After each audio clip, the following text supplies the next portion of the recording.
A, B 두 사람의 질량 차이가 나는 것 같습니다. 그러면 충돌했을 때 둘 중에 한 명이 넘어졌대요. 그러면 2, 3법칙으로 어떻게 풀 수 있을까? 먼저 작용 반작용이 있어서 반대 방향으로 같은 크기의 힘이 작용합니다. 그런데 A 사람은 질량이 좀 작아 보이죠? 자, 이렇게 FAB라고 한 것은 앞에 글자만 보면 돼요. A 물체에 작용하는 힘이다. 이런 뜻이죠. FBA는 B 물체에 작용하는 힘이다. 이런 식으로 이 힘의 크기가 같아요. 방향은 반대입니다. 그러면 A 물체에 작용하는 모든 힘에 대해서 F는 AB, F는 MA. 그러면 가속도 값이 나오죠? 자, 위에 있는 이 F가 같죠? 같습니다. 그렇기 때문에 결국 가속도의 비율을 따지면 결국 질량에 반비례하는 꼴로 나타날 거 아니에요? 그러니까 결국 MA가 작잖아요?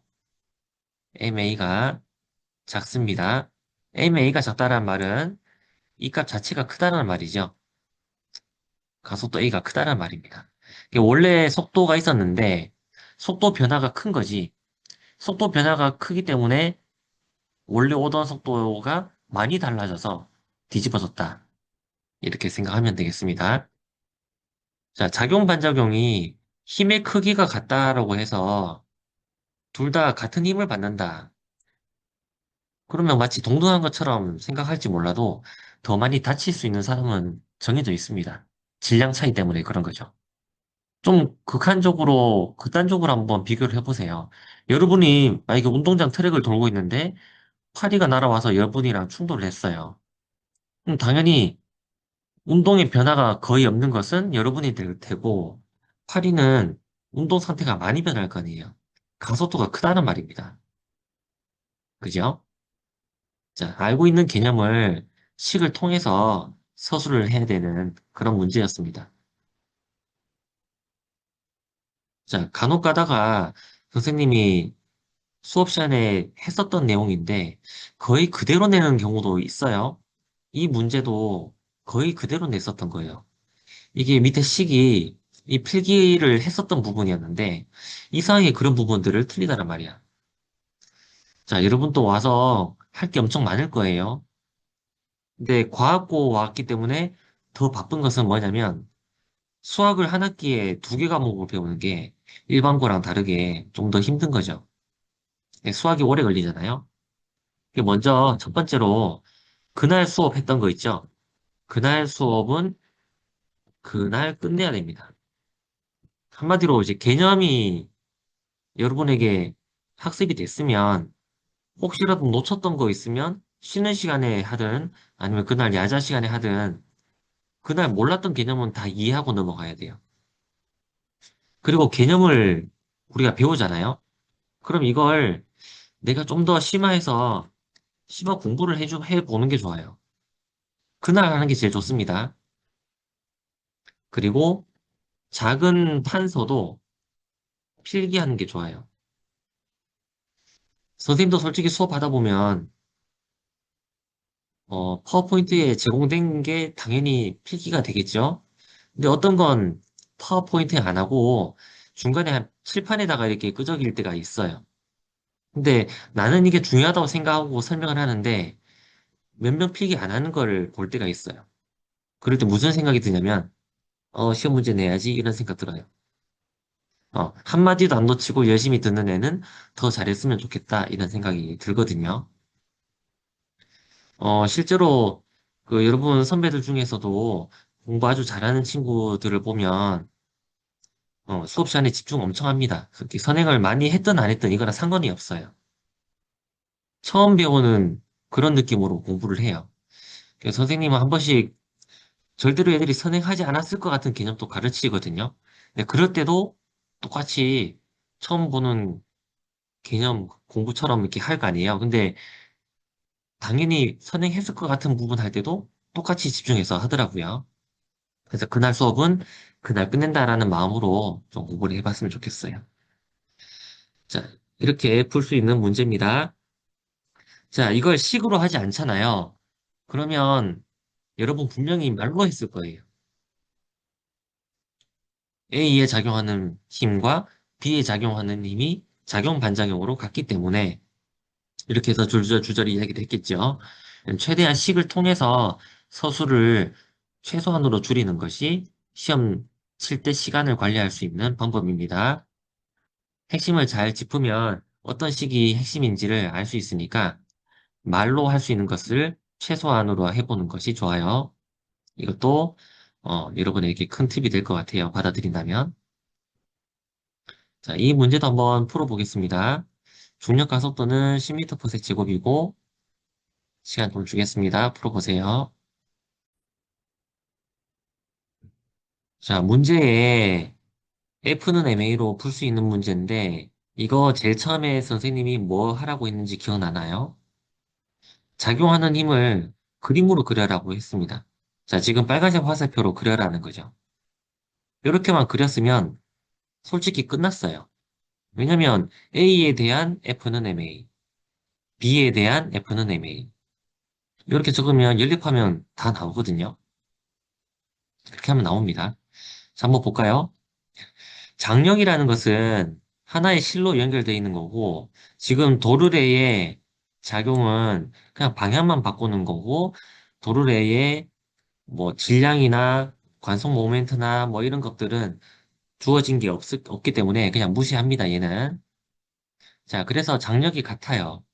어느 실을 만져도 팽팽함이 똑같다라는 거지. 그러면 이 장력이 B에 대해서는 이 팽팽한 힘이 위쪽으로 작용을 시키는 거고, A도 팽팽한 이 힘이 결국 위쪽을 향할 거 아니에요. 이 장력이 말이죠. 그리고 작용하는 모든 힘이라 했으니 중력도 작용을 시켜주면 됩니다. 자, 이거 어제 쌤이 이야기했듯이 이렇게 하면 안 됩니다. 어떻게 하냐면 여기에서 4kg이니까 40, 마치 실의 장력이 40인 것처럼 이렇게 하는 게 아니라 40뉴턴이라는 것이 어디에 작용하고 있는지를 생각을 하고 그래야지. 그래서 그리려면요. 이렇게 그려야 돼요. 이렇게 그려야죠. 중력이 4kg에 40뉴턴으로 잡아당기고 있는 상황이잖아요. 그러니까 화살표를 잘 그려야 되는 거예요. 이렇게. 알았죠? 자, 계속 봅시다. 요거 연립하면 끝납니다. 연립하면요. 요 질량을 다 넣고 하다 보면 결국 가속도 크기가 6이 나옵니다. 이게 아니라 6이 나옵니다. 요 연립하는 건 누구나 할 수 있어요. 자, 요거 6 넣고 하다 보면 장력 값은 16이 나오는 게 맞고, 그리고 알짜힘의 크기. 자, 장력 16 한번 봐요. 16 뉴턴. 아래쪽 40 뉴턴입니다. 자, 이렇게 해서 빼도 됩니다. 이렇게 빼도 알짜힘이 24가 나오긴 합니다. 근데 이렇게 해도 돼요. 알짜힘의 크기, 공식이 있죠. F는 MA. 우리 어제 했었던 F는 MA. 이 공식에서 보면, 자, 알짜힘을 구할 수 있는 방법은 두 가지예요. 이 F라는 것이 알짜 힘이잖아. 이게 한마디로 합력이랑 똑같다라는 말이지. 작용하는 모든 힘을 합친 거. 당연히 비물체에 대해서 하고 있습니다. 비물체의 질량, 비물체의 가속도. 그러면 당연히 B에 작용하는 모든 힘을 합친 걸 말하는 거고, 당연히 A에 작용하는 힘까지 합치면 안 됩니다. 그러면 알짜 힘의 크기를 구하는 방법. 첫 번째는 모든 힘을 다 더하는 게 첫 번째 방법이겠죠. 마치 왼쪽에 보면 40뉴턴은 아래쪽, 16뉴턴은 위쪽. 요거 해서 힘을 다 구해도 됩니다. 두 번째 방법은 뭐예요? R자 힘이 결국 F는 MA잖아요. F는 MA 값을 알아도 됩니다. 이게 더 쉽죠, 어떻게 보면. 왜냐면 4kg짜리가 가속도가 아까 6이라 했잖아요. 그죠? 이렇기 때문에 결국 24뉴턴 똑같이 나옵니다. 그래서 두 번째 방법은 알짜 힘을 구하라고 했을 때 MA 값이 있으면 그냥 그 MA 값으로 이게 알짜 힘이다. 이렇게 받아들이는 것도 좋은 방법이에요. 편할 때마다 알면 돼요. 이거는 쓰면 돼요. 기억 디귿이었습니다. 자, 이번엔 이 문제를 한번 풀어보겠습니다. 시간 잠깐 주도록 할게요. 자, 이 문제 풀 때도 똑같이 하면 돼요. 이 사람에게 작용하는 모든 힘을 화살표로 그리세요. 이거 두 개 힘밖에 없네. 장력이 있을 거고, 중력이 있네, 그지? 자, 그런데 만약에 이 사람이, 만약에 실을 놨다고 생각해 볼래요? 조금 극단적으로 가서 실을 잡고 있는 손에 힘을 엄청 많이 뺐어요. 그러면 장력이 거의 없어질 거 아니야, 그지? 그러면 줄은 당연히 안 끊어지겠죠. 그러다 그 대신 요 장력 T가 없어지면 결국 MA가 mg가 똑같아지니까 결국 가속도는 중력 가속도로 떨어지게 되는 그런 상황이에요. 자, 그러면 F는 m에 해봅시다. 아래쪽으로 가속을 할 거잖아요. 그러니까 아래쪽 방향을 플러스로 잡아봅시다. 그러면 F는 m에 있으면 아래쪽 플러스 위쪽 마이너스 힘이네. F는 m에 쓴 거예요. 화살표 그리고 난 뒤에 F는 m에 하라고 했죠. 자, 그 다음에 실의 장력이 어디까지 버틸 수 있다라고 말을 해놨는데 이 말을 식으로 쓰면 돼요. 최대 장력이 425다. 그러면 장력이 위에 식이 이렇게 변했을 거니까 장력이 425보다 작아야 된다. 말을 식으로 적은 겁니다. 장력이 425보다 작아야 된다. 그럼 이제 요 식을 풀어보면 되죠. 풀어볼까요? 쭉 전개해 보세요. 아, 참, g를 10으로 하기로 했죠, 참. 이거 10입니다. 10으로 하면 1.823인가 뭐 얼마가 나와요? 그래서 약 1.8m per 제곱. 자, 이게 생각하면 좀 복잡한 상황으로 받아들일 수 있어요. 내가 당기면 만약에 가속을 하면 어떻게 되지? 위로 올라가면 어떻게 되지? 그리고 약간 내려오면서 가속을 하면 어떻게 되지? 막 이게 이해하려고 하는데 일단 문제 풀이 할 때 작용하는 모든 힘을 그리고 F는 ma 그리고 문제 나와 있는 조건에서 최대 장력이 425다라는 것을 표현한 거죠. 이렇게. 그죠? 시간을 좀 줬는데도 풀이하는 친구들이 많이 없어갖고, 쌤이 계속 그림 잘 그려, 그리고 F는 MA야 했던 게 바로 이런 뜻입니다. 자, 그게 연습이 좀 더 되면 나중에 좀 쉬워질 거예요. 정말 단순하네. 힘만 잘 그리면 끝나는구나. 이걸 많은 연습을 통해서 결국 하나 남는 결론으로 얻게 될 거예요.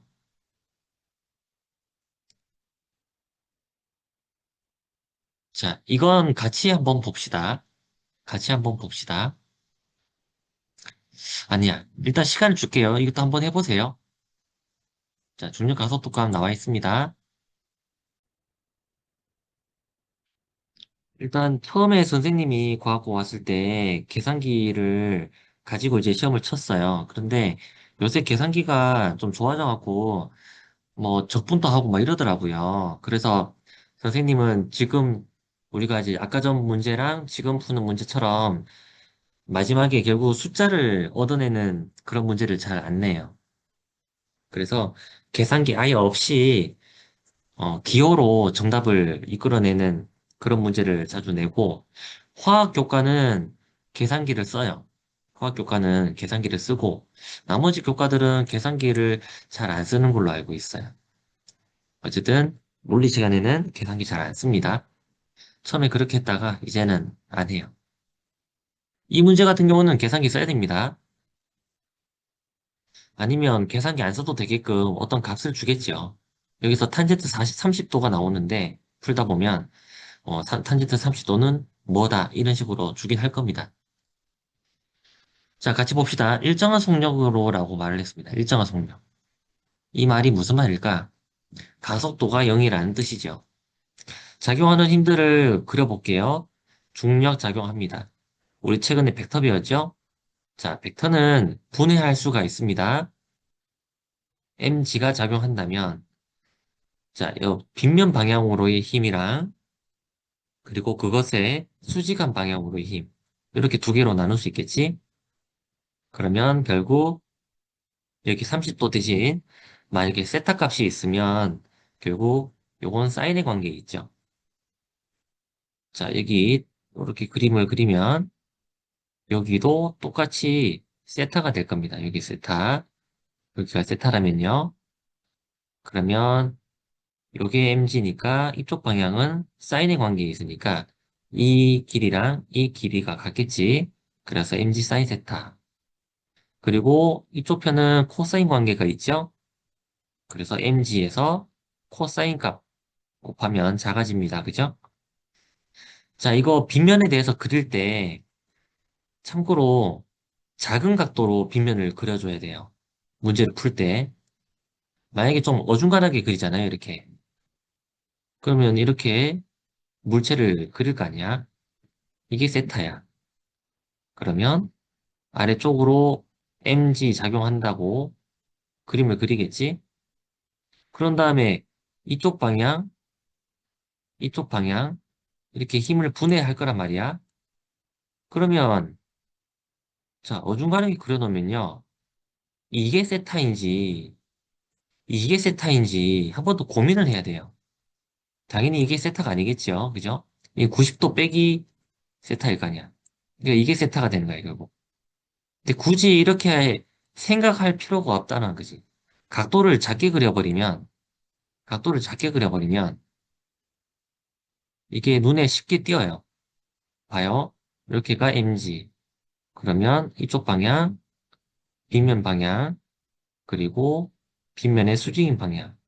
이렇게 하면, 당연히 빗면의 기울기가 세타라고 하면, 요 각도가 세타로 바로 보이잖아, 그지? 이건 아닐 거 아니야. 여기 있는 큰 각도 이건 아닐 거 아니야. 당연하게, 그지? 그렇게 해서 결국 빗면을 좀 경사를 낮게 그려주면 사인 세타, 코사인 세타 성분을 이해하기가 쉬워요. 봅시다. 그러면 이게 일정한 속력으로 빗면을 따라서 움직인다 했으니까 빗면 방향의 알짜 힘이 0이어야 됩니다. 그러면 실제로 가해줬었던 힘은 이 F였지만 F도 성분이 분리가 되죠. F의 코사인 성분이 이쪽입니다. 여기가 세타가 되거든요. 자, 그러면 F의 코사인 성분의 힘이랑 중력에 의한 여기 경사면 방향으로의 힘, 이 두 힘이 크기가 같겠다. 그러니까 F는 애매하면 이 두 힘이 같다라는 뜻입니다. 두 힘이 같으니까 가속이 0이었겠죠. 자, 이거 나누면요. 결국 힘이라는 것이 탄젠트로 표현이 되는 것이고 집어넣으면 됩니다. 그러면 탄젠트 값 집어넣으면 뭐 루트 얼마로 나와도 됩니다, 여러분. 루트 3분의 1 이렇게 놔둬도 됩니다만은 그냥 쌤이 계산기 써봐라 했으니까 이렇게 구할 수도 있겠죠. 그죠? 자, 이것도 역시 작용하는 힘을 그림으로 그린 것에서부터 시작했습니다. 여기서부터 시작했죠. 여기서부터. 그죠? 작용하는 힘, F도 작용했고, 이 물체에 중력이 작용했다. 그런 다음에 벡터를 분해해서 일정한 속력이라는 말이 무슨 뜻이었느냐? 이걸 힘의 평형이다. 그렇게 한 다음에 식을 전개했던 겁니다. 자, 역시 그림 그리는 게 중요했었다고 선생님은 판단해요. 이 나머지 식 전개하는 건 솔직히 어렵지 않잖아요. 자, 계속 봅시다. 저번 시간에 선생님이 관성좌표계, 비관성좌표계 이런 말을 썼어요. 자, 이게 어떤 의미가 있는지 좀 자세하게 알아보도록 하겠습니다. 자, 만약에 왼쪽 방향으로 움직이고 있는데 등속입니다. 아무런 가속을 하지 않아요. 이게 우리가 기차 타고 편안하게 갈 때, 아니면 차를 타고 일정한 속도로 편안하게 갈 때의 그런 경험이지. 자, 그러면 바깥에 있는 사람도 안에 있는 사람도 둘 다 관성좌표기입니다. 자, 관성좌표기가 뭐였냐? 설명이 있죠? 관성의 법칙이 성립하는 좌표기입니다. 자, 관성의 법칙이 성립한다는 건 무슨 말이냐? 아무 힘도 안 주면, 즉 외력이 0이면 물체는 운동 상태를 유지한다. 이게 관성의 법칙이잖아요? 그죠? 그럼 바깥에 있는 사람이 손잡이만 바라보세요. 그럼 손잡이가 어떻게 운동합니까? 버스의 속도랑 똑같은 속도로 움직이잖아요. 그죠? 그래서 수평 방향으로 아무 힘도 없어요.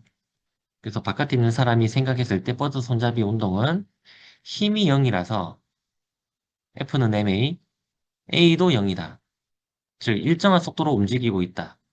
관성의 법칙 맞죠? 안에 있는 사람 한번 볼까요?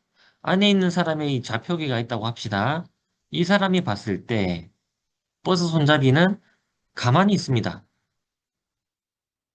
이것도 역시 아무 힘도 안 주니까, 아무 힘도 안 주니까 버스 손잡이는 계속 그 상태를 유지하고 있구나 생각하는 거예요. 그러니까 안에 있는 사람도 관성의 법칙이 성립하는 거예요. 바깥에 있는 사람도 관성좌표계라고 하고, 바깥에 있는 사람, 안에 있는 사람 모두 다 관성좌표계가 되는 거예요. 그래서 등속도로 움직일 때는 전부 다 관성좌표계라고 합니다. 자, 요거는 안 어려웠어요. 둘 다 관성의 법칙이 성립했다고 좋아합니다. 자, 그러면 관성좌표계에 방금처럼 버스 손잡이가 있을 때는 지금 오른쪽 그림처럼 있어야 돼요. 이게 우리의 상식이죠. 물을 부어놔도 이렇게 면이 중력이 작용을 이렇게 아래쪽으로 한다고 하면 물의 면은 수직으로 이렇게 형성이 되는 게 우리의 상식이고 이게 아무 힘도 안 받았을 때의 모습입니다. 이게 관성의 법칙이 성립한 순간이에요, 이게. 자, 아까처럼 버스가 만약에 등속으로 운동을 하고 있죠? 그러면 둘 다 이런 모습을 유지를 하고 있을 거예요. 그럼 이번엔 가속을 한다고 할까? 자, 가속을 합니다. 점점 빨라질 거예요, 이제. 자, 바깥에 땅에 있는 사람은 계속 관성좌표계입니다, 이 사람은. 왜냐면 이 사람이 보고 있는 세상은요, 외력이 0이면, 외력이 0이면 계속 가속도가 0이에요. 왜냐면 이 사람이 어떤 추를 이렇게 들고 있으면 추의 모습이 이렇게 생겼을 거 아니야. 버스 손잡이처럼. 그지? 이 사람이 바라보는 세상은 아무 힘도 없으니까 물체는 운동 상태를 유지하는구나, 가속을 안 하는구나 생각합니다. 자, 문제는 안에 있는 사람입니다. 안에 있는 사람은 물을 부어 놓으면 이제 모습이 달라요. 물컵에 물이 담겨 있는 모습이 바뀌어요. 여러분도 경험으로 알고 있을 거예요. 가속하면 어떻게 되는지 알죠? 이 사람 머리 뒤로 젖혀진 것처럼 가속을 해버리면 물의 면이 이렇게 기울어져요. 이 사람이 바라보고 있는 물의 모습, 아니면 이 사람이 바라보고 있는 버스 손잡이 모습이 이상합니다. 분명히 이 사람이 생각했을 때는 버스 손잡이에 아무 일도 안 일어났었어요. F가 0이었단 말이야. 그런데 가만히 있던 버스 손잡이가 어떻게 됐나? 이렇게 위로 올라가 버렸죠. 운동 상태가 변해버렸단 말이야. 이게 0이 아니라고. 관성의 법칙을 위배한 겁니다. 그래서 관성의 법칙이 성립하지 않는 이 좌표계를 우리가 가속하는 좌표계, 가속 좌표계라고 하든지 아니면 관성의 법칙이 성립 안 한다 해서 비관성 좌표계라고 불러요. 이 비관성 좌표계는 아주 중요합니다. 왜냐하면 상대성 이론 할 때도 이게 계속 나오기 때문에 그래요. 그리고 어떤 문제 풀 때는 비관성 좌표계 문제를 풀어야 될 때가 있거든요. 자, 비관성 좌표계라고 합니다. 관성의 법칙이 성립을 하지 않아요. 그러면 비관성 좌표계에서 일어나는 일들은 물리적으로 설명을 모두 못하는 그런 일이 생기면 안 되겠지. 분명히 이 사람도 버스 손잡이가 이렇게 되는 것을 자신의 물리 법칙으로 설명을 할 수 있어야 돼요. 근데 지금 여기 화면에서 나온 것만으로는 해결을 못 해요. 자, 이 사람, 바깥에 있는 사람은요, 버스가 가속을 하니까 버스 손잡이도 같이 가속하는구나 라고 생각합니다. 버스 손잡이 가속하니까 이 손잡이만 봤을 때 가속 운동으로 보이겠죠. 버스의 운동이랑 똑같이 가속하는 모습을 보게 되는 거예요. 자, 안에 있는 사람은 왜 뒤로 밀리는지 이해를 못 합니다. 그래서 새로운 걸 추가를 해줘야 됩니다. 자, 뭐냐? 천천히 한번 볼게요. 자, 먼저 관성좌표계에서 봤을 때 버스의 이 운동을 설명을 좀 해봅시다. 작용하는 모든 힘을 그림으로 그려볼게요. 이렇게 되겠다. 장력, 장력 작용합니다. 중력 작용했죠? 자, 이걸 합력을 해보세요. 힘을 합치면, 자, 두 힘을 합치면 결국 벡터를 합쳤을 때 이쪽 방향이 됩니다. 이쪽 방향 힘이 살아남아요. 자, 이쪽 힘이 살아남았다. F죠, F. 알짜 힘이 F야. 그 F는 뭡니까? F는 MA죠. 이 손잡이가 질량이 M이라면 F는 MA. 바깥에 있는 사람이 봤을 때는요, 장력이 있고 중력이 있기 때문에 알짜 힘이 왼쪽이라서 결국 힘이 작용했기 때문에 가속도가 존재하는구나. 그래서 이 버스 손잡이가 버스랑 같이 이 가속도 A로 운동하고 있는 거구나. 이렇게 이해를 하는 거예요. 자, 이게 외부 관찰자가 본 이 버스 손잡이의 운동입니다. 자, 이건 어렵지 않아요. 그러면 가속하는 물질을 관찰할 수 있는 게 외부 관찰자, 즉 관성 좌표계에서의 해석입니다. 자, 내부 관찰자가 이제 까다롭죠? 내부 관찰자는요, 여러분이 지금 버스에 타고 있어요. 그러면 버스 손잡이가 이렇게 가만히 있다고 이해가 안 되는 거야. 분명히 내가 생각할 때는 아래쪽 중력이 있다는 말이지. 그리고 장력이 있단 말이지. 근데 얘는 왜 이렇게 옆으로 가만히 멈춰 있지? 여러분이 지금 같이 버스 안에 타고 있습니다. 이걸 바로 옆에서 보고 있는 거예요. 이 사람이 왜 이 물체가 비스듬하게 서서 가만히 있지? 이해가 안 되는 거예요. 그래서 뭘 해줘야 되냐? 장력, 중력이 있는데 또 하나의 힘을 추가를 해줘야 됩니다. 자, 이걸 우리가 관성력이라고 합니다. 자, 여러분도 겪었던 거예요, 이거는. 관성력은 여러분이 차를 타서 멈춰 있는 상태에서 차가 출발하려고 할 때 뒤로 밀리잖아요. 그 힘을 말합니다. 이걸 관성력이라고 하고 이걸 추가해줘야 같이 타고 있는 사람이 있죠. 이 사람 좌표계가 뭐였습니까? 비관성 좌표계거든요, 이 사람 좌표계가. 자, 비관성 좌표계에서는 관성력을 추가해야 물리 법칙을 설명합니다. 이거 아주 중요한 말이었어요. 비관성 좌표계에서는 이 사람입니다. 이 사람 비관성 좌표계입니다. 그죠? 가속하는 좌표계잖아요. 이 사람의 이 개가 가속을 하고 있잖아요. 버스를 말합니다. 가속하는 좌표계에서는 관찰자가 관성력을 추가해야 물리 법칙을 설명할 수 있다.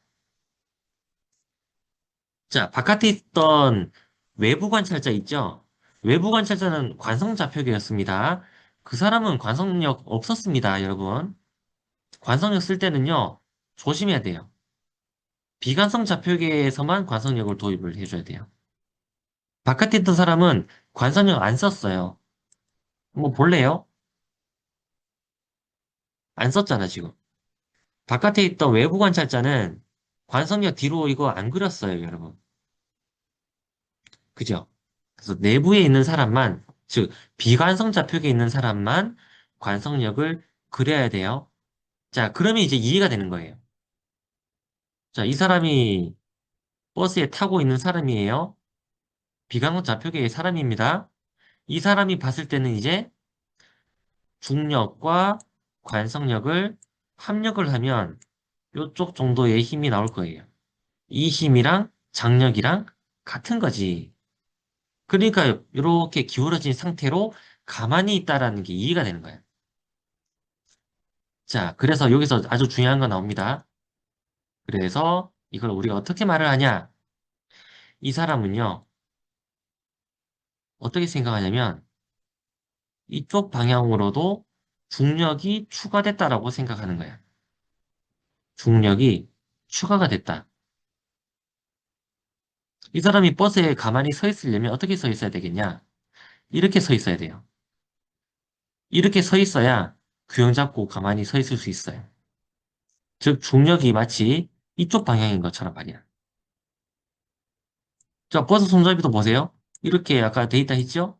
마치 중력이 이쪽 방향인 것처럼 물의 면도 봐요. 마치 중력이 이쪽 방향인 것처럼 면이 수직하게 이렇게 생긴 거야. 이걸 우리가 무슨 말로 바꿔서 말하냐? 중력과 관성력은 구분할 수 없다. 이렇게 말을 합니다. 일반 상대성 이론에서 핵심입니다, 이게. 중력과 관성력은 구별할 수 없다. 자, 관성력 추가를 시켜주는데 비가성 좌표계에 있는 사람만 관성력을 써야 됩니다, 여러분.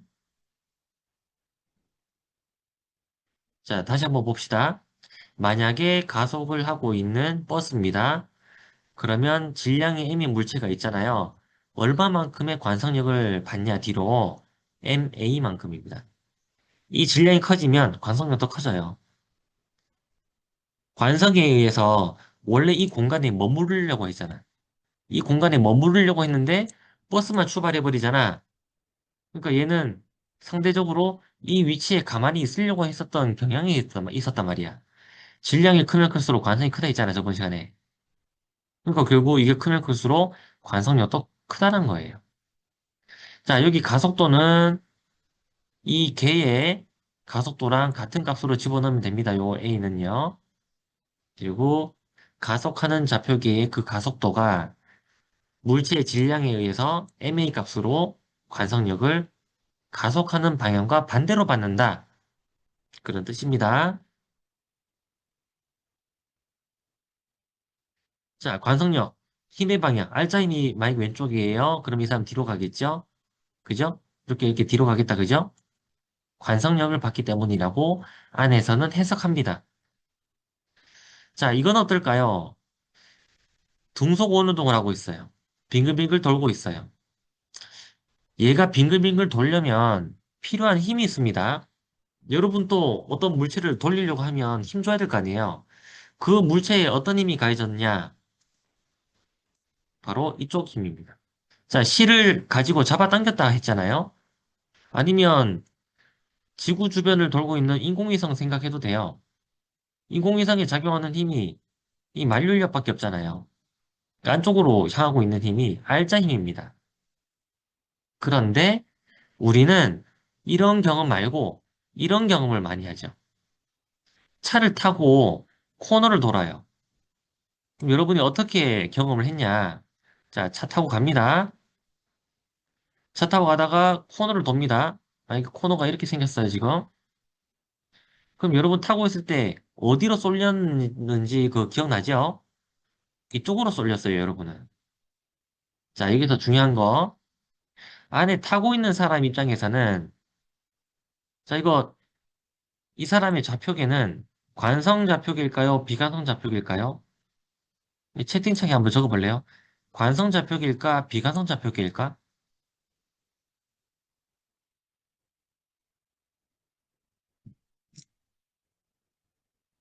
관성 좌표계일까? 비관성 좌표계일까? 안에 있는 사람.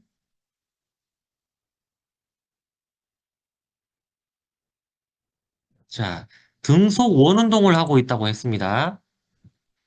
자, 속력이 같은 겁니다, 이거는. 알았죠? 이 사람 자동차의 계기판의 수치가 계속 일정하다라는 것이지. 그런데 문제는 방향이 바뀌고 있어요. 속도가 일정했다면 방향도 안 바뀌었어야 됩니다. 근데 속도가 지금 방향이 변하고 있잖아요, 계속해서. 자, 그리고 아까 전에 쌤이 제일 뭐라고 했냐? 이 물체의 원운동을 만들어주는 힘이 이거라고 했죠. 알짜 힘이 있는 겁니다. 이게 알짜 힘이에요, 이게. 알짜 힘이 있다라는 것은 F는 ma, F는 ma, F는 ma. 가속도도 있다라는 말이에요. 이 가속도가 나중에 공식으로 배우게 됩니다. 안쪽을 향하는 가속도가 작용해요. 자, 그러면 아까 전에 버스랑 비교해 볼까? 버스가 왼쪽으로 가속을 해요. 그러면 안에 있는 사람이 느끼는 관성력의 방향, 반대 방향 관성력을 받습니다. 그죠? 이 사람 좌표계 관성 좌표계 아닙니다.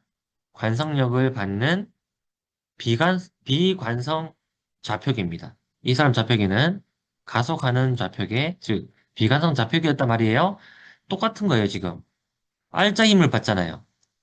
알짜 힘을 받기 때문에 이쪽으로 가속을 하는 입장이라서 결국 반대 방향으로의 관성력을 받는 거예요. 자, 관성력 누가 받나 했나? 비관성 좌표계 있는 사람만 받는다 했죠. 자, 알짜 힘의 크기가 이쪽이고 이 개의 가속도가 이쪽이란 말이야. 이 개의 가속도가. 그래서 이 사람은 반대 방향으로 이 사람 질량이 m이라고 하면 ma만큼의 관성력을 받는 이 사람은 비관성 좌표계입니다. 알겠죠? 이 사람 비관성 좌표계입니다. 그러니까 안에 있는 사람만 비관성 좌표계라서 관성력을 도입해서 왜 쏠리는지를 설명을 할 수 있는 거고, 바깥에 있는 사람은, 바깥에 있는 사람은 관성력 도입 안 하고 설명합니다. 다음 화면에서 볼 수 있어요. 자, 결국 관성력을 도입을 해야 되는 게 안에 있는 사람이다. 자, 바깥에 있는 사람은요, 어떻게 이해를 하느냐? 좀 다시 그림을 그려볼게요. 홍을 조금 크게 그려보겠습니다. 이렇게 매달려서 돌고 있어요. 자, 가속 방향 이쪽 방향이라 했고, 이게 알짜 힘의 방향이라고 했죠? 실이 끌어당기는 힘이 있어야지 빙글빙글 돌 수 있을 거 아니야? 바깥에 있는 사람은 이 운동을 어떻게 해석을 하느냐? 자, 안에 타고 있는 사람이 벽에 붙어버렸어요. 벽에 붙어버렸어요. 이렇게. 쏠려갖고. 잘 쏠렸다, 그지? 자, 그러면 이 사람이 바라보는 차 안에 있는 사람의 운동을 어떻게 설명을 하느냐? 어떻게 설명하느냐? 자, 이 사람 봤을 때 차 안에 있는 사람이 무슨 운동합니까? 원 운동을 하죠. 그죠? 이 사람이 원 운동을 하는 이유에 대해서 바깥에 있는 사람은 뭐라고 설명을 하느냐? 자, 이 사람에게 가해지는 힘을 그려보자. 이쪽 방향으로 차의 이쪽 벽이 이 사람을 밀어주는 힘이 있겠지. 왜냐? 사람이 벽을 밀잖아. 사람이 벽을 밀잖아. 그럼 똑같이 작용 반작용에 의해서 차가 사람을 밀어주는 힘이 있는 거야. 이 힘이, 이 힘이, 이 힘이 구심력이 돼요. 자, 구심력이 지금 차가 사람에게 작용하는 힘이 돼서 으로 원 운동을 한다라고 생각을 하게 되는 거예요. 자, 바깥에 있는 사람은 관성도 도입 지금 안 했습니다. 그죠? 지금 관성력이라는 글자가 없잖아요. 그죠? 그래서 실제로 알짜 힘이 차 벽에서부터 가해졌기 때문에 구심력이 작용해서 이 사람은 원 운동을 하는구나 이렇게 생각을 하게 되는 거예요. 자, 다른 예제도 한번 볼까요? 자, 엘리베이터 이야기를 좀 해볼 텐데 자, 문제를 일단 먼저 주면서 쌤이 쉬는 시간을 좀 가지도록 하겠습니다. 자, 아무 말도 안 하고 한번 풀이를 해봅니다. 뭘 풀어보냐면은 자, 문제가 두 개입니다. 외부 관찰자 기준에서 풀어보고 내부 관찰자 기준에서도 풀어봅니다.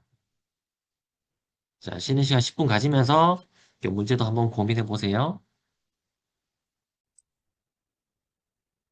같이 봅시다. 자, 작용하는 힘을 전부 다 그려라라고 이야기를 했죠. 그러면 외부 관찰자 입장에서 이 사람에게 작용하는 모든 힘을 그려봅시다. 중력 작용하고 있습니다. 중력 작용하고 있어요. 엘리베이터예요. 그리고 저울이 이 사람을 받쳐줍니다. 사람이 저울을 누르는 힘이 있었겠지만 그건 저울에 작용하는 힘이었고 사람에게 작용하는 모든 힘을 다 그리는 거였죠. 이렇게. 자, FN이라고 하는 거, 이거 수직 항력이라고 선생님이 저번 시간에 말을 했어요. N이라고 써도 됩니다. 그래서 FN 대신에 보통 N이라고도 많이 씁니다.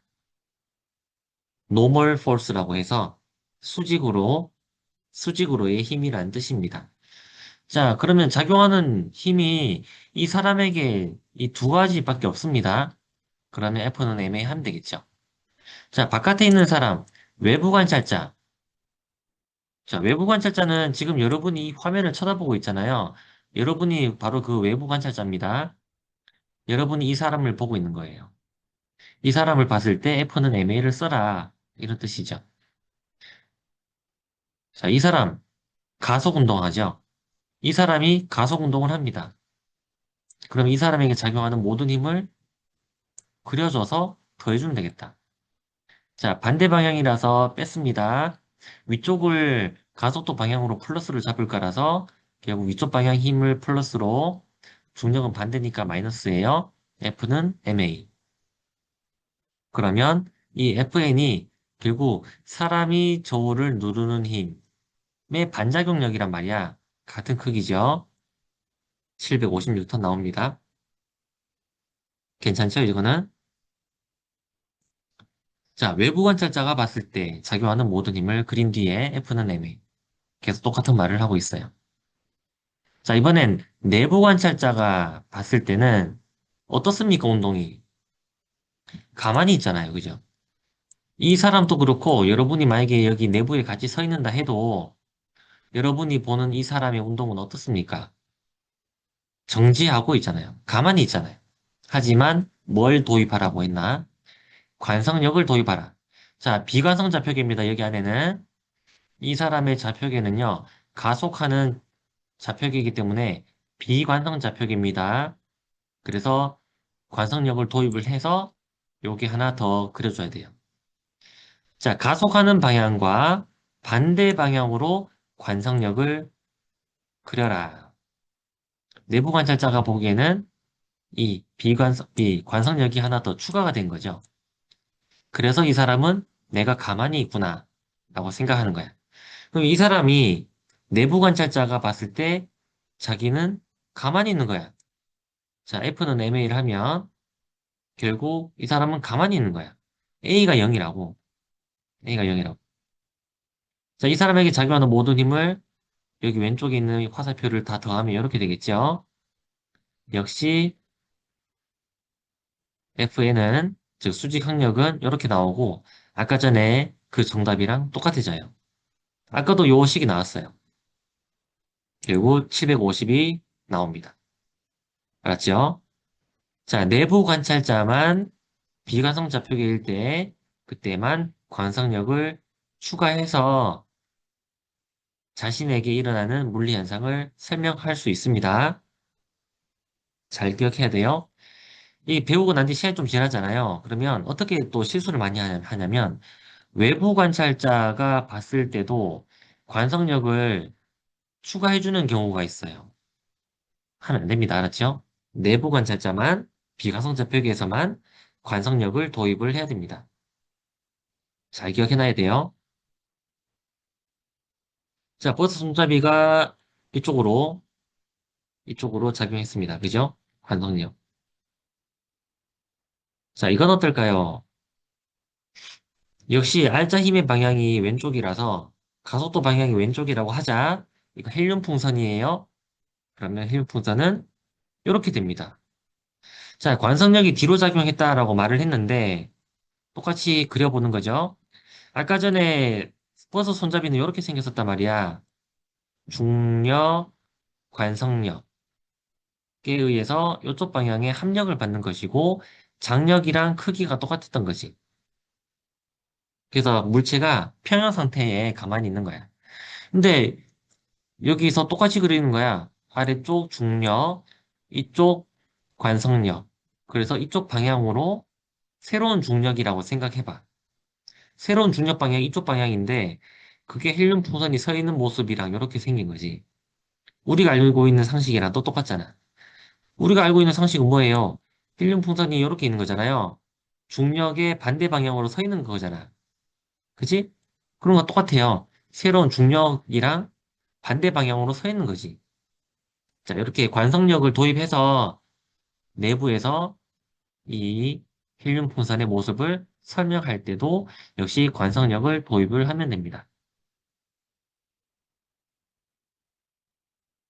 자, 물론 그 공기에 대해서 좀 이야기를 해도 되긴 해요. 이거는 무슨 말이냐면은 공기가 이렇게 있단 말이죠. 이렇게. 헬륨 풍선이 이렇게 떠 있잖아요. 그죠? 밀도 차이에 의해서 떠 있잖아요. 그럼 버스가 앞쪽으로 가속을 해버리면 어떻게 되냐? 공기들이 상대적으로 공기들이 상대적으로 뒤로 밀리게 될 거야. 뒤로 밀리게 되면 공기들이 이렇게 분포를 하려고 하겠지. 그래서 결국 헬륨 풍선도 이렇게 서 있는 거예요. 이렇게 생각해도 됩니다. 이렇게 생각해도 돼요. 근데 우리 지금 관성력 하고 있기 때문에 관성력이 결국 중력이랑 구별할 수 없다. 이런 이야기도 하려고 그렇게 중력과 관성력 합력으로 새로운 중력 방향인 걸로 설명을 했던 겁니다. 자, 여기까지가 뉴턴의 운동 법칙이자 관성의 법칙에서 이어서 나왔던 관성계, 비관성계 이야기였습니다. 나중에 상대성 이론 할 때도 중요한 거기 때문에 알아두고 있어야 돼요. 자, 이제 알아볼 충돌은 이렇게 합쳐지는 충돌이 있을 수도 있고, 또는 되튀기는 게 좀 잘 되는 그런 충돌이 일어날 때도 있어요.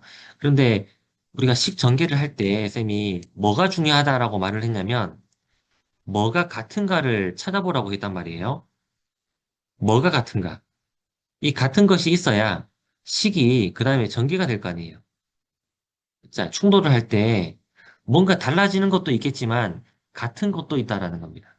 무엇이 같은지를 알아보도록 하겠습니다. 자, 여기서는 운동량, 충격량, 운동량 보존 법칙, 반발 계수를 배우게 될 거예요. 자, 운동량. 운동하는 양이라는 뜻입니다. 운동하는 양이다. 무엇이냐? 질량의 M이 있으면 여기 힘을 주잖아요. 그럼 F는 MA 때문에 가속도 생기잖아요. 그죠? 그러면 F는 MA로 가속도 A를 정의를 다시 한번 해볼까? 가속도가 시간 변화량 분의 속도 변화량이잖아. 그지? 요걸 조금 풀어볼게요. t를 조조편을 일단 보내고 요렇게 한번 묶어보겠습니다.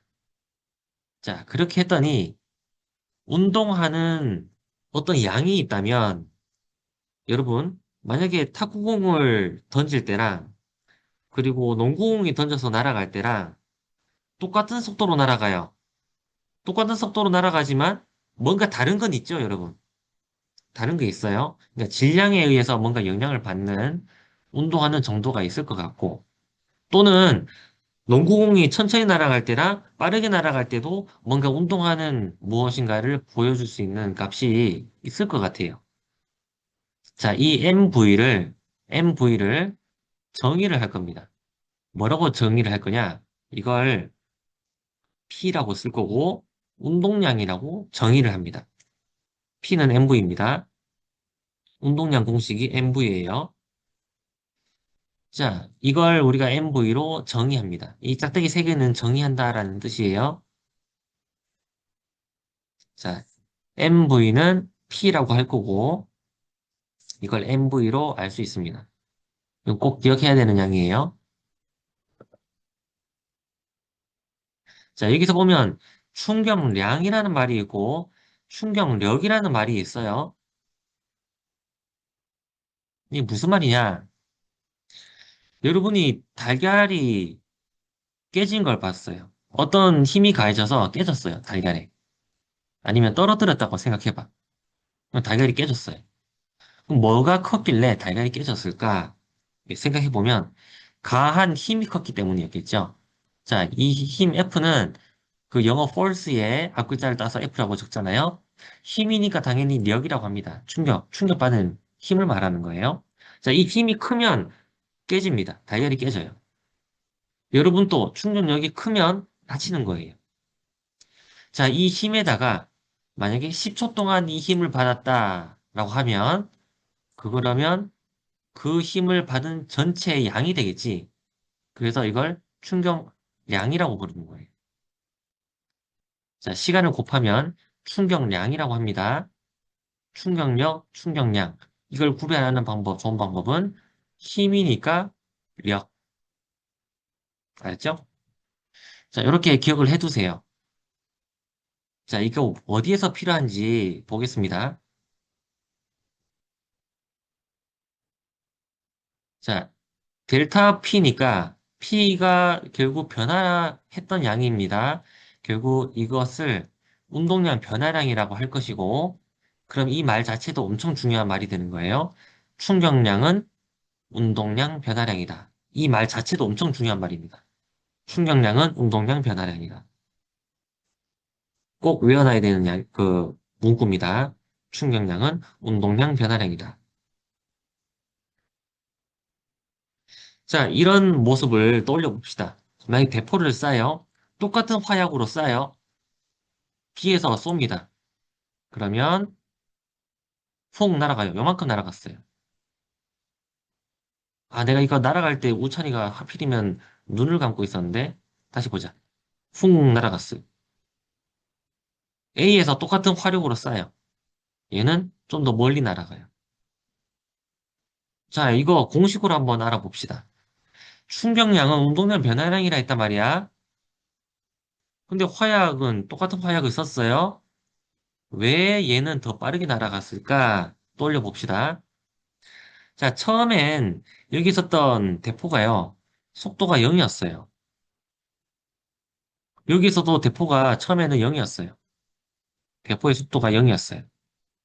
그러다가 빠져나가는 순간에 어떤 속도를 갖게 되겠지. 얘도 빠져나가는 순간에 대포와 포환이 어떤 속도가 있을 거예요. VA라고 할까요? 자, 충격량은 운동량 변화량이다. 식으로 보겠습니다. 지금 요 충격량은 운동량 변화량이다고 식은 썼는데요. 같은 게 있고 다른 게 있어요. A 대포랑 B 대포랑 같은 게 있어요. 같은 화약으로 썼다 했습니다. 그러니까 F는 같은 거예요. F는 같아요. 자, F. 하지만 이 포신이 길다 보니까 오랜 시간을 받은 거야, 힘을. 자, 델타 T가 컸습니다. B 같은 경우는요, 같은 힘이에요. 자, 요거 그렇게 보일지 모르겠지만, F의 크기가 같아요, 지금. 글자 크기가요. 간단하게 보라고 그렇게 한 거예요. 그런데 시간이 너무 짧아요. A는 시간이 긴데, B는 시간이 짧아요. 자, 이게 양이 뭡니까, 전체가 이게? 이게 충격량이잖아요. 그죠? 결국 충격량이 결국 A가 더 커요. 충격량 자체가. 근데 충격량이 크다는 것은 운동량 변화량이 크다는 거죠. 그죠? 그러니까 A의 운동량 변화량이 크다는 말이에요. 그러니까 처음에 정지했었던 애가 A도 B도 처음엔 정지했었습니다. 그러면 운동량 변화량이 크다는 말은 여기서 빠져나가는 속도 A랑 여기서 빠져나가는 속도 B가 있다면 결국 운동량이 더 크다는 말은 무슨 말입니까? 운동량 변화량이 크다는 말은 0에서 A가 된 이 간격이 더 크다는 말이지. 그래서 더 빠르게, B보다 더 빠르게 날아간다는 뜻이에요. 이것도 역시 FT 곱한 충격량이 델타 P, 운동량 변화량이 같다라는 것으로 설명할 수가 있는 거죠. 보통 그 운동량에 관련된 거 보게 되면 달걀 떨어뜨린 걸로 많이 보게 됩니다. 한번 볼까요? 달걀, 달걀. 자, 똑같은 높이에서 같은 날개를 떨어뜨린다고 합시다. 하나는 마룻바닥이고요. 하나는 쿠션이 있어요. 뽀송뽀송 쿠션이 있습니다. 자, 얘가 떨어져요. 떨어지면 충돌 직전에 속도가 있을 텐데 똑같은 높이라 했으니까 이 속도는 같아요. 이 속도가 이게 만약 이쪽을 A, 이쪽을 B라고 한다면 같습니다. 그리고 나중 속도는 어떻게 되냐? 결국 나중 속도는 0이 돼요. 얘도 0이 돼요. 결국 속도 변화가 똑같죠. 속도 변화가 똑같아요. 질량도 똑같은 애입니다, 지금. 질량도 똑같아요. 자, 그러면 MV였던 운동량이 결국 0이 된 거야. 그래서 A랑 B는 운동량 변화량이 같은 거예요. MV가 0이 되고 MV가 0이 됐으니까. 그지? 자, 충격량은 운동량 변화량이라 했단 말이야. 그럼 충격량식을 한번 적어볼까? 충격량식이 F 델타 T란 말이에요. 그런데 차이가 있어요. 쿠션이 깔린 곳에 떨어진 이 달걀은 시간이 길어요. 멈추는 데까지 시간이 길어요. 자, 그러면 이 문자를 다시 한번 그려보도록 할게요. 자, 시간이 아주 길어요. 시간이 아주 길다. 그 다음에 마룻바닥에 떨어진 애는 시간이 되게 짧아요. 이거 좀 짧게 써볼게요. 짧아요. 자, 결국 힘이랑 이 시간이랑 곱해서 이 델타 P 값이 같은 양이 나오게 하려면 F는 이쪽에서는 F가 커야 되고 여기서는 F가 작아야죠. 무슨 말인지 알겠죠? 예를 들어 숫자로 비교해 볼까요? 이게 만약에 12야. 그러면 델타 T가 6이에요. 그럼 F는 당연히 얼마겠어요? 당연히 2잖아요. 그죠? 하지만 요 델타 T가 마룻바닥에서 1이야. 그러면 F가 얼마겠어요? 당연히 12가 되어야 같은 운동량 변화, 다 같은 충격량이 만들어지는 거죠. 그래서 힘을 줄일 수 있는 방법으로 시간을 늘리는 거지. 같은 운동량 변화량이라면, 자, 운동량 변화량이 같다라는 것은 충격량이 같다라는 뜻이고, 충격량이 일정하게 유지가 되고 있어요.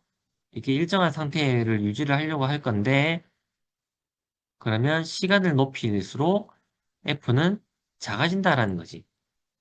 이런 식으로 뭐 안전사고를 예방하기 위해서 저기 에어백도 설치를 하고 자동차의 범퍼도 충돌하면서 후 들어가는 최대한 이 시간을 늘리기 위해서 범퍼도 좀 찌그러지는 그런 경향이 있습니다.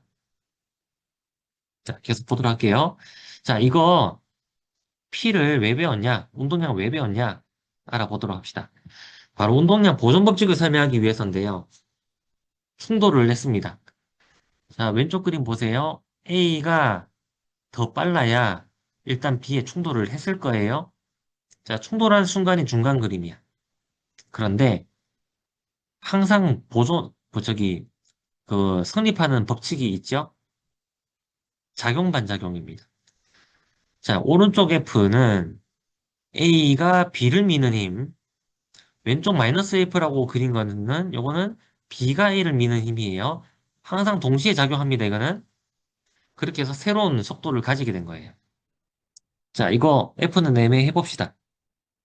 A 입장에서 충돌하는 순간에 왼쪽 방향이라서 마이너스. 자, 이거 결국 충격량이 운동량 변화량이다. 이렇게 한 거예요. 우리 계속 오른쪽 방향 플러스로 놓을 거예요.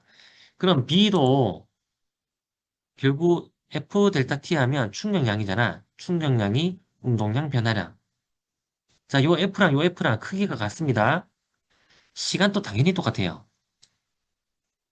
똑같은 시간만큼 충돌을 했겠지. A 입장에서든 B 입장에서든 말이야. 연립해 봅시다. 연립해버리면요. 요거 두 개 더한 게 0이라는 뜻이죠. 왼쪽은 0이 되잖아요. 자, 이거 무슨 뜻이냐? A와 B의 총 운동량 변화는 충돌할 때 0이다라는 말입니다. 다시 충돌이 일어나면 항상 전체 운동량은 변하지 않는다. 자, 이걸 우리가 운동량 보존 법칙이라고 합니다. 알았죠? 자, 다시 한번 붙어볼게요. 충돌할 때 무슨 일이 있었냐? 충돌할 때 작용 반작용이 일어났어요. 그러다 보니까 운동량은 항상 보존이 된다. 자, 운동량이 항상 보존되는 이유를 말하라고 할 때 바로 작용 반작용이 항상 일어나기 때문이다. 그것밖에 쓴 게 없습니다, 지금. 그죠? 자, 운동량은 항상 보존된다. 자, 에너지는 좀 다릅니다. 에너지는요, 손실될 수 있어요. 이 부딪히면서 열이 나면서 얘들의 에너지가 좀 없어져요. 물론 안 없어질 수도 있고요. 오히려 늘어나는 그런 그 운동량 보존 법칙도 있습니다만은 운동량은 항상 보존됩니다. 왜냐? 작용 반작용이 항상 일어나기 때문이다. 됐죠? 자, 그럼 간단하게 한번 풀어볼게요. 봅시다. 자, 운동량이 보존된다. 그럼 충돌 전에 어디를 플러스로 잡을지 여러분 마음입니다만은 뭐 아무 때나 해볼까요? 오른쪽 플러스로 해보겠습니다. 그러면 A의 운동량 MV 플러스입니다. 2. B의 운동량 반대 방향으로 가고 있죠? 마이너스 3입니다. 그러니까 총 운동량이 마이너스 1을 갖고 있는 운동량인데 충돌 후에도 이게 마이너스 1이 나와야 되는 거예요. 운동량은 보존되니까. 자, 결국 B의 운동량이 2입니다. 그죠? 그러면 A의 질량이 1이니까 MV를 하면 질량 1 생략했습니다. 결국 얼마가 돼야 되는지 알겠지요? 마이너스 3이다, 그지? 그래서 A의 나중 운동이 이게 속도가 마이너스 3이 나온다는 것은 우리가 오른쪽을 플러스로 잡았기 때문에 결국 A는 충돌하고 난 뒤에 반대 방향으로 3m/s을 진행하게 되겠죠. 자, 여기서도 핵심이 어딘지 알겠죠? 운동량은, 총 운동량은 항상 보존된다. 총 운동량입니다. 자, 하나 더 해볼까요? 자, 이것도 한번 풀어보세요. 시간 잠깐 주겠습니다. 자, 참고로 이거 운동 에너지란 말이 있는데요. 운동 에너지 공식 잠깐 소개할게요. 운동 에너지. 우리 다음 장에 나오긴 하는데, 네, 소개해 주겠습니다. 공식만 보여주면 알 것 같으니까.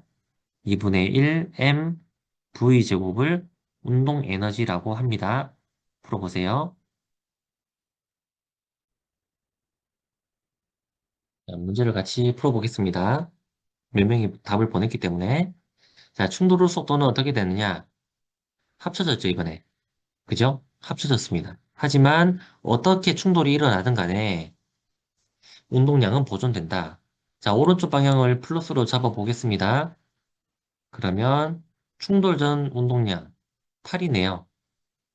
8. 그 다음에 이거 왼쪽이다, 그지? 빼기 2.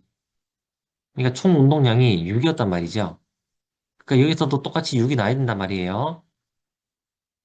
자, 이게 결국 MV, 3V가 됩니다. 그래서 결국 V 값은 2m/s이 되겠네. 자, 운동 에너지 공식을 쌤이 줬습니다. 2분의 1 MV 제곱하라고 했단 말이에요.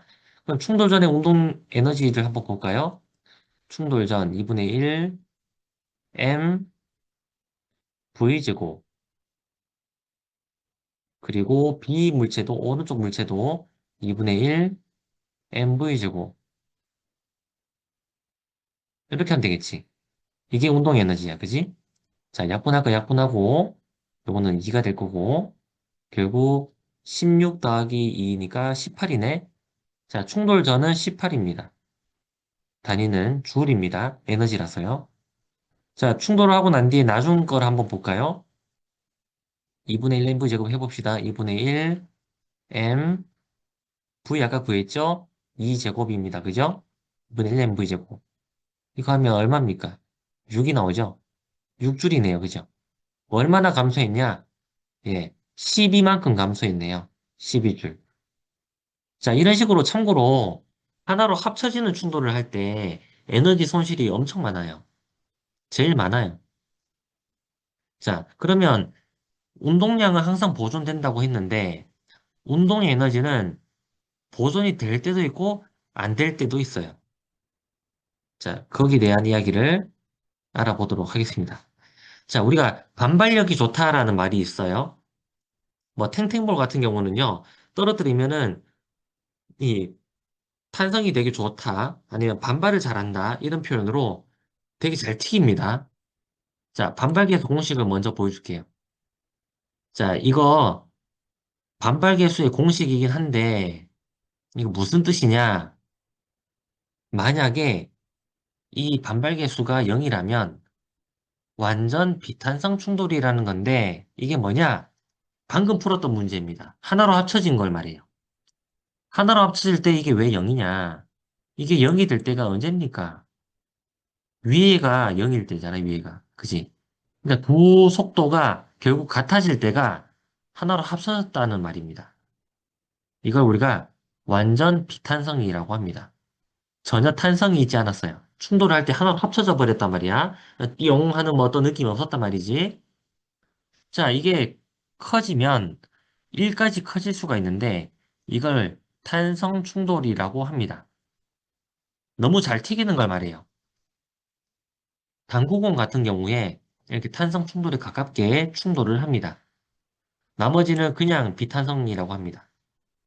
자, 참고로 이 특징이 뭐냐? 자, 탄성이랑 비탄성이랑 구분 짓는 기준은 뭐냐? 완전 비탄성은 충돌 후 한 덩어리가 된다는 뜻이고, 탄성 충돌은 운동 에너지도 보존이 돼요. 아까 전에 우리 12줄이 줄었잖아요? 근데 탄성 충돌이 일어나면 운동 에너지도 보존될 때, 이때 탄성 충돌이라고 해요. 자, 이 식은 외워야 되는 식이긴 한데요. 이거 외우기 좋은 방법이 있어요. 이게 뭐냐면, 충돌 전 상대 속도를 말합니다. 자, 두 속도를 뺀 것이 충돌 전 상대 속도고, 위의 값은 뭐냐? 충돌 후 상대 속도입니다. 자, 지금 좀 헷갈리게 나와 있어요. 뭐가 헷갈리냐면은, 밑에는 1 빼기 2, 위에는 2 빼기 1, 뭐 이렇게 돼 있단 말이야. 어? 이거 밑에 만약에 V2 빼기 V1 하면 안 돼요? 이렇게 물을 수도 있는데요. 그러니까 헷갈린단 말이야. 이렇게 해야 돼요? 이렇게 해야 돼요? 내가 이거 숫자의 순서까지 외워야 돼요? 할 수 있는데, 이거 생각하지 말고 그냥 상대 속도의 크기만 생각하면 돼요. 크기. 충돌로 상대 속도의 크기만 생각하면 돼요. 자, 그러면 아까 문제가 있었는데, 어떤 문제가 있었냐면은, 잠깐 쌤이 다시 한번 적어줄게요. 아까 어떤 문제를 우리가 풀어봤었냐면은, 첫 번째 문제로 이거 말고 이걸 푼 적이 있었어요. 뭐였더라? 아까 전에 이렇게 가다가, 요 직접 문제에서 풀었던 게 2m per sec, 3m per sec. 이쪽으로 2m per sec, 이쪽으로 3m per sec. 아까 전에 이런 문제가 있었어요. 그리고 질량은 똑같았고, 그러면서 나중 속도가 얘가 충돌 후에 얘가 2m per sec 이렇게 됐던 문제를 풀었습니다. 아까 전에. 얘는 3m per sec을 풀었어요. 자, 요거 반발 계수를 구해보자. 그럼 어떻게 하면 되냐?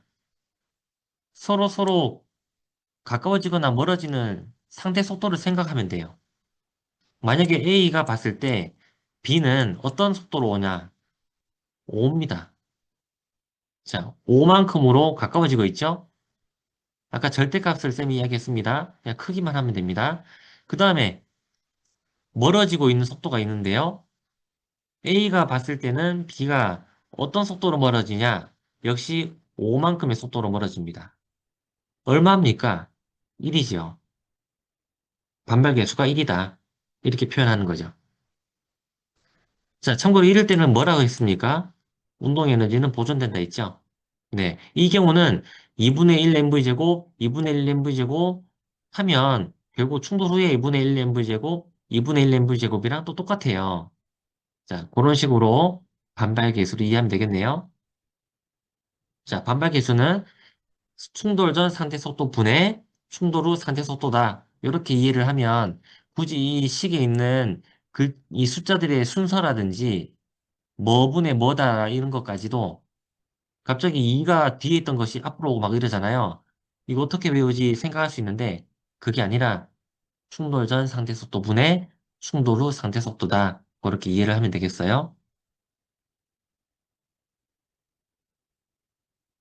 자, 운동량은 충돌이 일어날 때 항상 보존이 됩니다.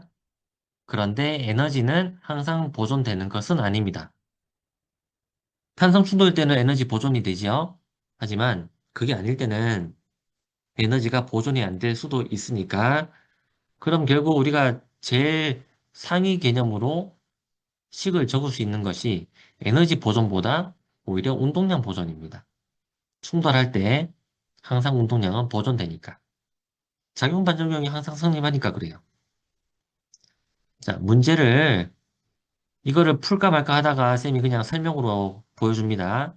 자, 반발 계수를 왜 저렇게 공식을 적었냐? 이거 한번 보세요.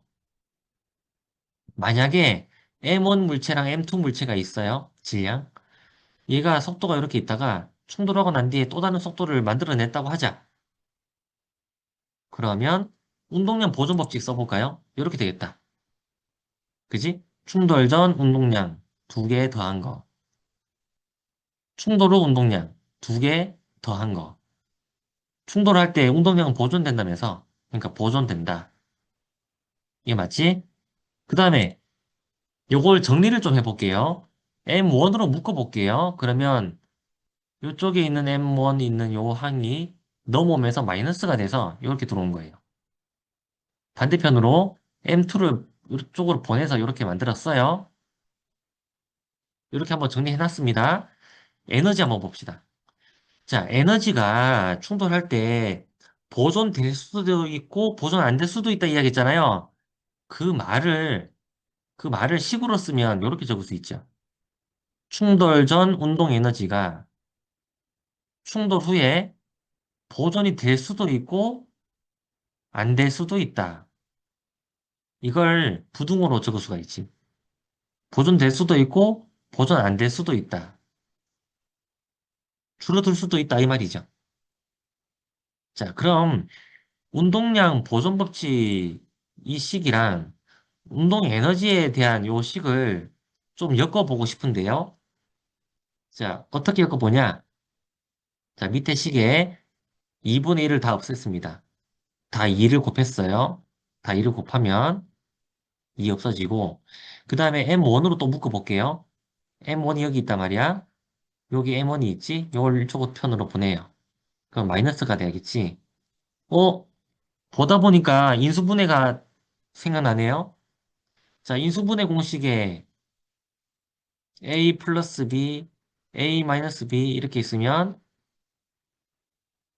A제곱 마이너스 B제곱이잖아요. 이거 말하는 겁니다. 지금 이런 꼴이 됐으니까 인수분해 하고 싶다고.